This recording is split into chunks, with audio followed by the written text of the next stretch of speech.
You're obviously interested in the life of Victoria. You've written 2 books about her. Tell me how the project came about and how you became involved with it. When I was living in the palace, I went round Buckingham Palace to really look and learn about amazing history.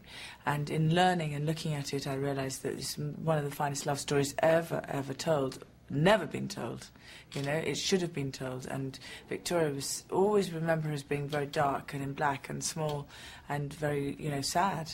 But she wasn't. She was a woman of, you know, magic that wanted to rule. She was an empress. And so 15 years ago I decided that we should tell this story on this big screen. And it's been my dream to do that ever since. Jean-Marc Vallées, obviously we're very proud, Canadian director from Montreal. Tell us about how he made this to be not the typical sort of period piece. You know, he wanted to capture the youth and the freshness of these 2 people falling in love, and I think that it's to his credit, really, that he managed to do that, because he certainly didn't approach it with any kind of reverence or, you know, in an attempt to make it too stuffy and real and structured. And so I think that he very much wanted us to have the etiquette of the time and then have a real freedom within that. And I think it helped having a different set of eyes on the British monarchy. The other thing is he's got no, in the best possible way, no respect for doing things properly. Like we did everything in the public scenes the way they would be done, but in private anything was fine because it's about human beings, it's not about robots. Firstly, because he is original. And their love was original and unique, and we wanted to have that sense of total and utter mystique, and he brings mystique to the screen.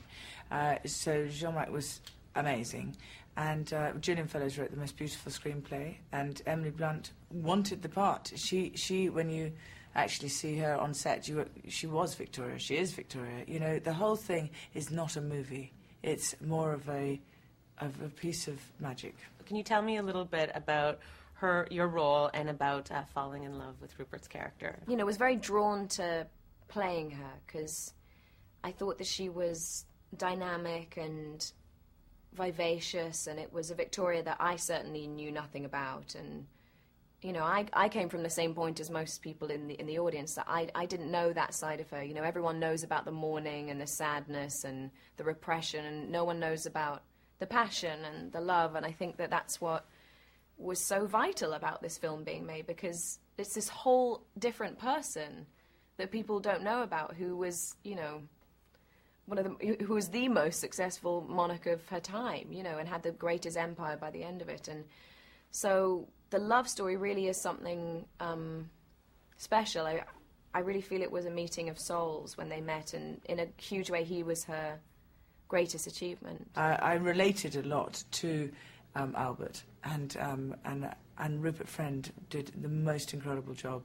And you know, I think that sense of married into the royal family is very much that, you know, you weren't born for it, so it's very difficult to be in it. He's a big deal, even though nobody knows who he is. So it's this really weird thing, Victoria and Albert, nobody knows who Albert is. So my main thing was I wanted to do justice to someone who, in my research, I found incredibly inspiring. I think Emily is so brilliant in it because she found that irresponsible, decadent, dancing little girl inside this incredibly powerful monarch. What really helped me was reading her diaries, and even though I never got to have a conversation with her, I felt like I was having that through reading, you know, the way she wrote. It was very emphatic, and I could hear her voice. She was very emotional, how she wrote. She wrote in great detail, so about her feelings, and it wasn't just a kind of log of what she did that day. It was usually from an emotional standpoint. So that was amazing for me, because I could actually hear her voice, in a way. I think they'll come thinking, oh, we'll go and see a historical film, and they'll leave with a sense of wanting more, and not quite understanding that she was the Empress of India, she was the Empress of one of the greatest empires in the world, and yet she ruled without her love. It's very sad.